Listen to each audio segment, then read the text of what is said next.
Today, I'm diving into what Paris Hilton deemed as, quote, one of the single most egregious and reprehensible invasions of privacy ever committed against an individual. And she wasn't exaggerating. Today, I'm taking you underground to the dark world of celebrity blackmail, and just how someone's most private moment can be auctioned off to the highest bidder. A single piece of information so damaging that it can coerce a young star into doing pretty much anything. While we all know Paris Hilton to be the queen bee of young Hollywood, in 2007, one $200 overdue storage locker bill would completely compromise Paris's public image, unleashing some of the darkest and most f***ed up celebrity secrets that were never meant to see the light of day, including 12 hours of videotapes, personal diaries, and endless photos. So join me as I venture past the 6,000 square foot storage locker and beyond the ParisExposed.com paywall as I look at one of the most revealing violations of privacy ever committed against an individual, much less a celebrity. Take care of me, baby. Take care of me, baby. Take care of me, baby. Take care of me, baby. Take care of me, baby. Take care of me, baby. Take care of me, baby. Take care of me, baby.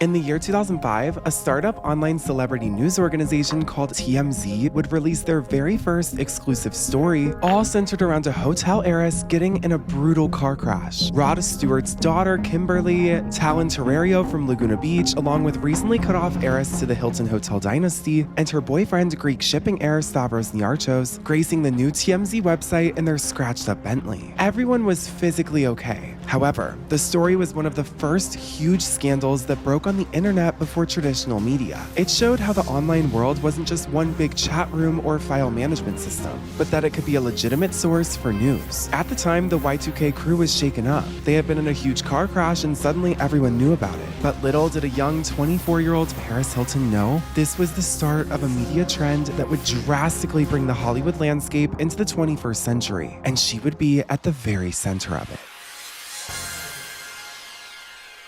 Over time, TMZ would prove itself as a somewhat trustworthy source of up-to-date news, stories often exclusively breaking across the site, forcing news organizations to cite them as a source. This popularized celebrity gossip culture online in an entirely new way. Sure, print media was brutal, but breaking stories that could be updated quickly and include video content, the result was an underground network of PR agents, lawyers, paparazzi, and news organizations that knew exactly how to target and exploit every celebrity's darkest and most personal secrets, and market them for the entire world to see. Movie studios, TV networks, and record labels would employ this network of individuals to promote various music, TV, and film. The result was a celebrity population that was unable to trust their closest friends, family, and colleagues, all due to a media mafia that controlled their every move. Many of the biggest stars of the time would use money, power, and influence to silence journalists, like keeping tapes from going public and explicit photos from gracing TMZ. Paris Hilton would amass several of these types of secrets very early in her career, consistently able to bail herself and her friends out of scandals they wanted no part in. However, all of Paris's celebrity secrets were in jeopardy of going public in August 4th of 2004, when her home was specifically targeted and burglarized. And yeah, they were after her valuables and jewels, but most importantly, they were after any photo and video evidence they could sell to a celebrity news organization that could make them instant millionaires. The burglar would enter Nicki and Paris's mansion by cutting through a screen and retreat with several valuables, including an entire watch collection, several designer bags, and sadly the most priceless being over 12 hours of video footage, including but not limited to numerous videos of Paris and her friends' drug use, private tapes with Paris's ex-boyfriends Nick Carter and Jason Shaw, and the worst of them all, a video where Paris hurls a racial slur at two men behind their backs at a club. Reports stating Paris was paying anywhere from $15,000 to $100,000 a month to keep the tapes from hitting major porn companies would hit newsstands everywhere. Whether this was true or not, no one would officially be charged for the break-in, but news articles suggested it could have been part of the Bel-era burglar's string of robberies. He was known for burglarizing Casey Johnson's mansion and Frankie Muniz. Back in 2004, Girls Gone Wild creator and future Paris Hilton lover Joe Francis's house would also be subsequently broken into. A video would disturbingly be recorded of him with a pink toy inside of himself, allegedly telling the camera, "My name is Joe Francis, I'm from Girls Gone Wild, and I like it up the ass."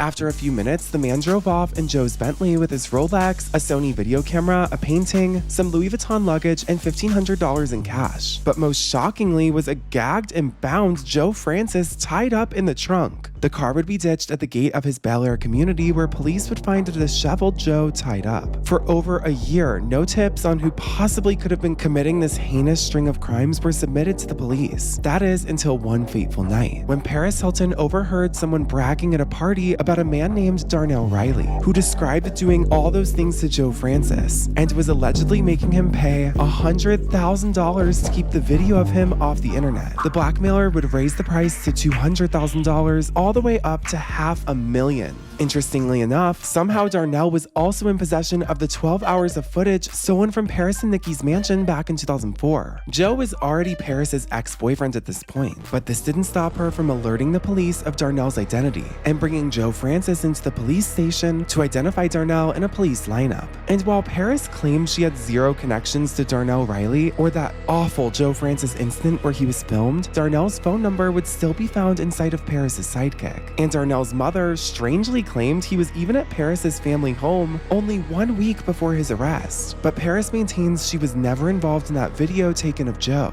Are they trying to blackmail you with regard to those private tapes that were taken from their Hollywood Boulevard residence? Well, they were asking for money, but nothing ever happened. Who's asking for money? Some guy on the phone. I don't know. He was talking to my girlfriend about it. I never talked to anybody. Okay, your girlfriend. They wanted money. They were trying to sell it to like a newspaper or something. Right. Who was the guy? I don't know. They're like, some guy's trying to sell the tapes to like a magazine. You know, as soon as you pay somebody, then you're going to be paying for the rest of your life. My dad always taught me to keep the tape anyway. Anyway, the entire situation shook Paris and Nikki up badly, and they knew they needed to move to get a fresh start in a secure location, so they wouldn't be at the mercy of people like Darnell or his associates. Thus, only 1 month before tipping off police about what Darnell was doing, Paris and Nikki had moved all their belongings from their Hollywood Hills home into a storage locker in Culver City. This included that 12 hours of highly sensitive footage that, if leaked, would without a doubt rock Paris Hilton's entire career. After the multiple instances of secrets quite literally being ripped out of Paris's home, she believed all the tapes and videos and diaries she had kept from leaking all those years were the safest in a locker far away from her house, especially given the high probability of a copycat home invasion. Needless to say, if Paris had a secret, it was locked far, far away from the action in her Culver City storage locker. Or so she thought. Only 1 year after moving, due to a bureaucratic mix-up with her moving company, Paris's locker would go overdue with a balance of $208. She thought the movers had paid it, but the balance went into default. For those of you who don't know, when someone fails to pay their monthly rate, storage facilities will more often than not send their belongings to auction. Entire TV shows centered around the process of bidding on overdue storage lockers would boom in the 2000s and 2010s. And unlucky for Paris, her most revealing secrets would be up for auction at the next storage war. Enter a woman by the name of Nebula Hannis. You may best recognize Nebula from season 2 of Storage Wars, but back in 2005, she would be branded as Paris Hilton's worst nightmare. When Nebula and her brother showed up at the auction, it was just any ordinary day. When Paris's locker was opened, Nebula and other bidders were able to look through the locker without touching anything. Reports stated that the locker was a massive 600,000 square feet, and it appeared to be a family's personal belongings. Nebula won the bidding war at a small $2,775, and as her and her brother began digging through their findings, it quickly became apparent that they were dealing with a massive celebrity's locker. The private cache was huge and was described by one broker as, quote, King Tut's tomb of Hilton memorabilia.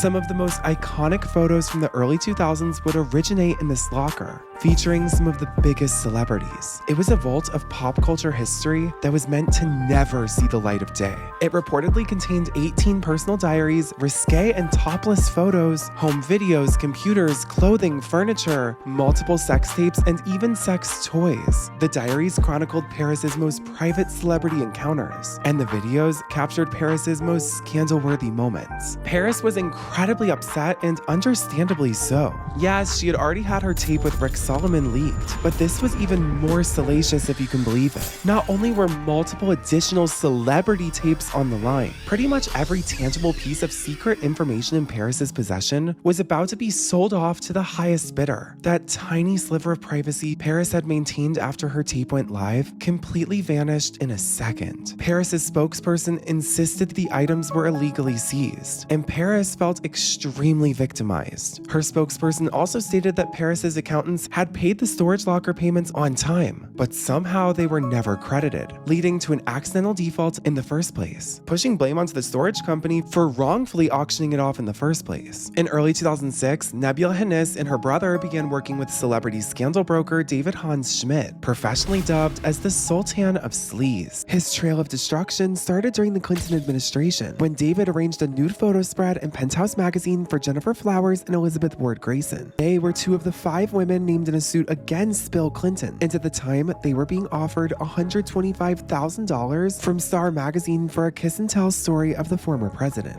David remembered thinking if they would pay that much for a story, they would probably pay $1 million for a photo spread. Paula Jones, a woman who alleged she was a victim of Bill's misconduct, would also grace Penthouse magazine thanks to David. Now that he was deeply entrenched in Hollywood, it became known if you had dirt on a celebrity and you wanted to make a bag, you went straight to David Hans Schmidt. David would reportedly go on to sell wedding night stills of figure skater Tanya Harding, and even successfully peddle a tape of Saved by the Bell star Dustin Diamond. In partnership with the broker, Nebula would first attempt to sell the items back to Paris for $20 million, but Paris's publicist stated that price tag was deemed rather irrational. Instead, Paris's legal team reportedly began researching whether her diaries or images were protected by copyright law. They publicly threatened legal action against anyone trafficking Paris's private materials, and this actually seemed to deter some news organizations from picking up the story at all, as David and Nebula were actually unable to find a legitimate buyer at first. This was largely due to the risque nature of the storage locker's contents. I mean, they couldn't show the most newsworthy videos and photos in traditional media,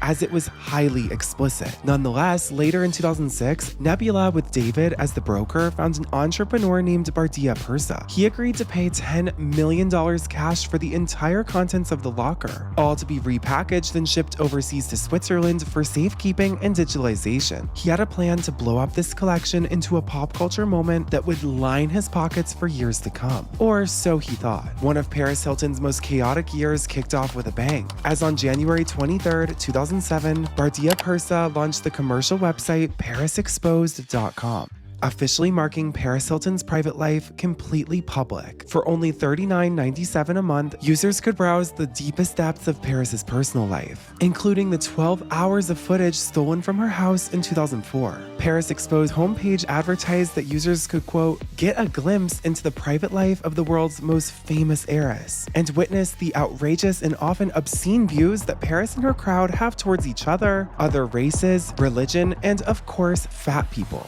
When users that paid the $39.97 logged in, they were treated to not only Paris's aforementioned diaries and tapes, but also private love letters, notes, contracts, bank records, credit card statements, celebrity phone numbers, passports, ID cards, Britney Spears paraphernalia because of course, and prescriptions for all her various medications, including painkillers and other private conditions I really don't want to get into on here. And because the celebrity world is so evil, Paris was already rumored to have so many conditions, and they would go through her medical records and confirm them. However, one of the most talked about videos was shot by her ex, Joe Francis, the one that was violated earlier on camera. This was a completely different video, and it showed Paris setting up in a bubble bath. Joe later admitted he was offered to buy back the tape for $7 million, but he said the owners were demanding too high of a price. Now, I'm not sure if that was Nebula, the broker, or the entrepreneur Bardia who ended up leaking it anyway, but Joe would immediately interview on the Howard Stern show with news of the leaks and tell the world he wasn't happy the tape was out. He explained he owned the copyright of that tape and was making no money off of it. Every single media outlet was covering every darkest deep detail of Paris's leaks, but none of them considered Paris's privacy for even a second.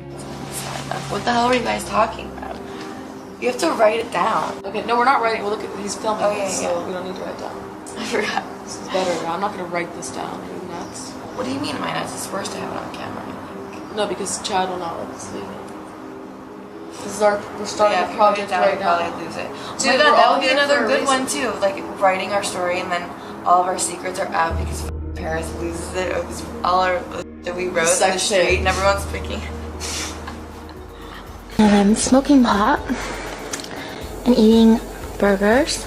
I believe this to be the beginning of Paris transitioning into the Paris Hilton we all know today. And I know she still had over a decade of messiness left in the tabloid scene at this point, but she was now being forced against her will to be more public than ever. Within its first 2 days online, ParisExposed.com drew over 1 million visitors. The site was a media sensation. It was official. Every awful thing said on those tapes, every private moment, every salacious video was now property of the public. And they spread it far beyond the site's paywall. Immediately, the remarks by Paris were front page news. In particular, the racial slur and other offensive language she displayed at that party in 2001.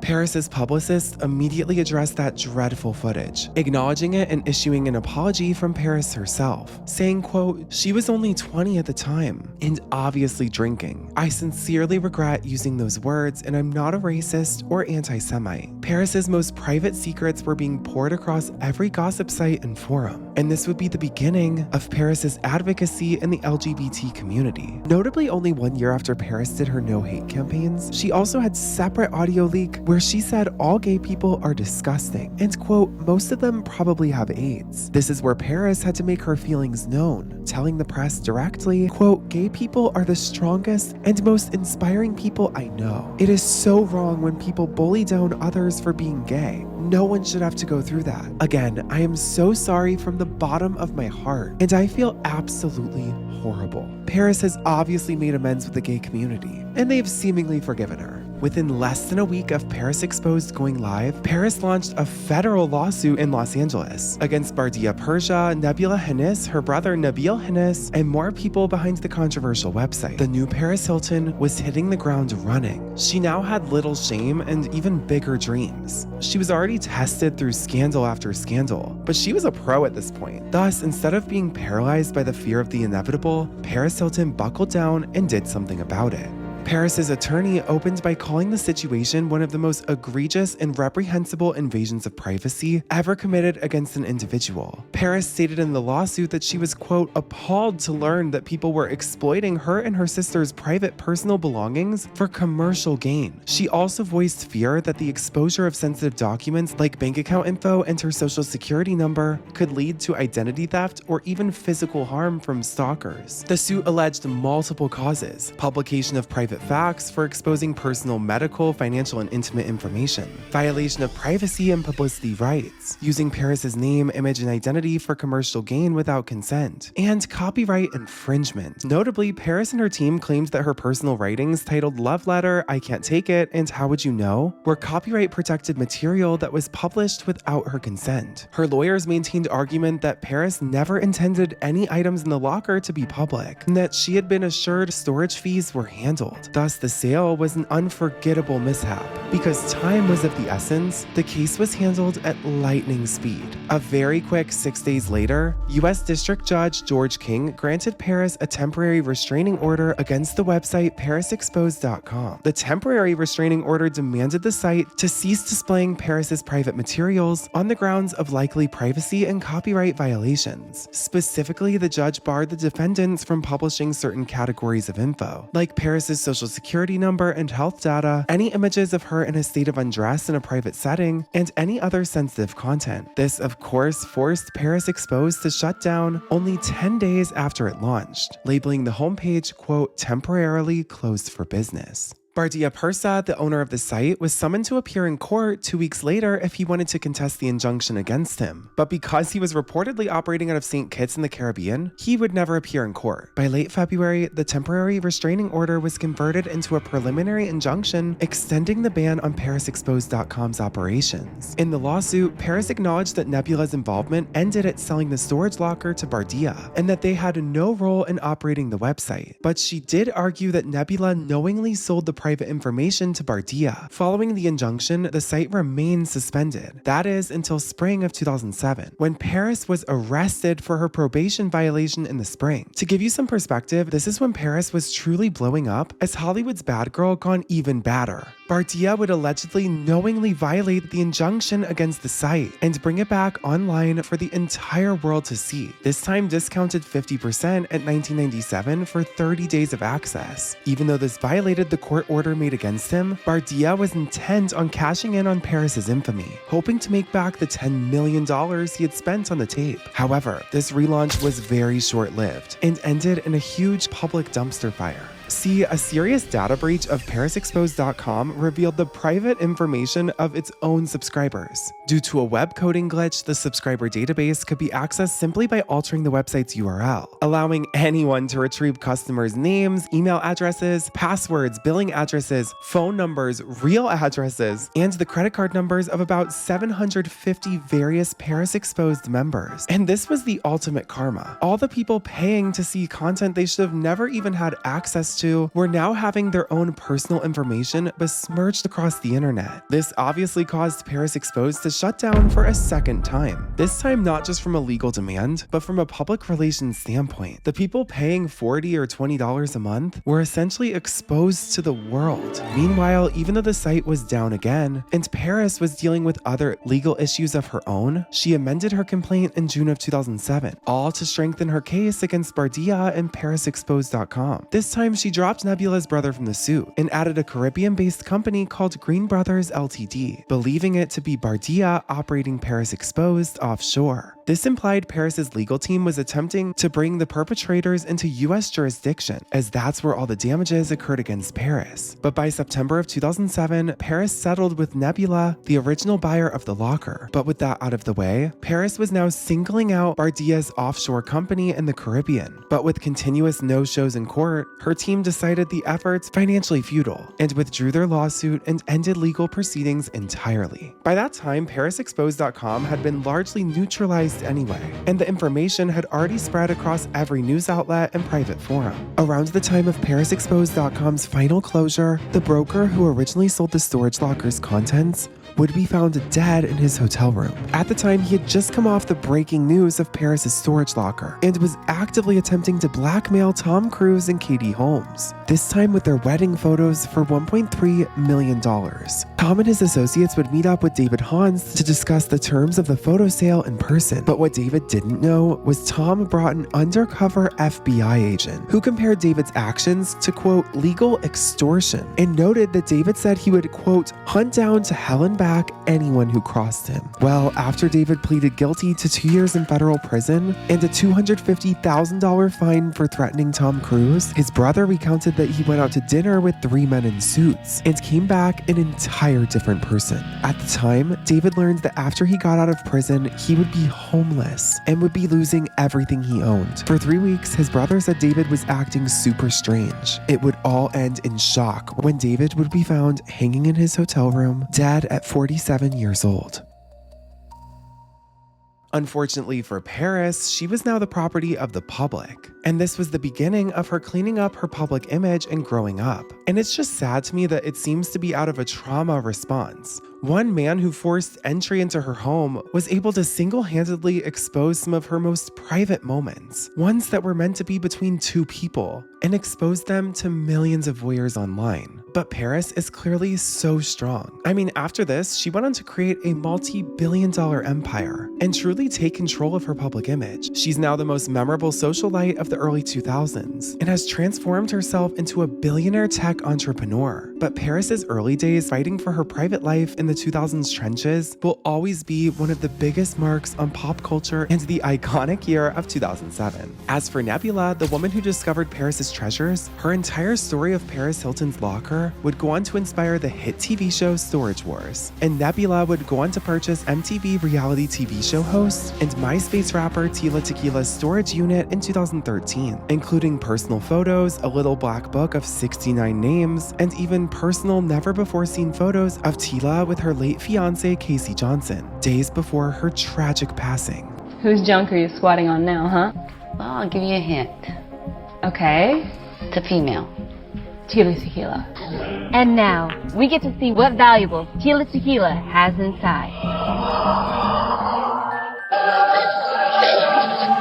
Wow! So this is Tila Tequila's storage unit. Oh, there's some paintings of her here. Some paintings? Yeah. Gosh. Jeez. There you go. If you knew anything in Tila Tequila's storage unit would be tight. Oh, wow, this is like a Warhol painting. Right? But you can almost see each of her personalities. This is what she was wearing when she was pelted with garbage at the gathering of juggalos. Whoa! I know what my Christmas card is this year. I'm a sassy NASCAR driver. Or it could just be like a costume for an 8-year-old on Halloween. Yeah. There was no doubt I had hit pay dirt, but still, I felt I was missing the ultimate storage unit prize. Then, jackpot. You might want to get gloves for these. Oh. Nebula, having learned her lesson with Paris, would attempt to send Tila her belongings back, but with no response, she sent it back to auction. Photos would publish of Tila and Casey, and would remain some of the rarest photos of Casey Johnson moments before her death. As for Bardia, he would quietly disappear from the public eye. After Paris exposed closure in 2007, there was no public record of his existence at all. All that's left is the infamous story of the treasure trove of early 2000s secrets he uploaded online to the entire world, and the damage he made to Paris Hilton. Researching this story made me go back and watch Paris interview about her tape, and to know the entire contents of her storage locker were hanging in the balance as well. No one deserves to have their privacy ripped away in front of the entire world like that. I just felt so betrayed. It's something that changed my life forever. You know, when I was a little girl, I looked up to people like Princess Diana and these women, and I feel like he took that away from me. And this is not what I planned. I didn't want to be known as that. And it's now when people look at me, they think that I'm something I'm not. Just because of one incident one night with someone who I was in love with, people assume, oh, she's a slut just because of one thing that happened to me. And it's hard because I'll have to live with that for the rest of my life and explain it to my children, and it's something that's just changed my life forever, and I'll never be able to erase it.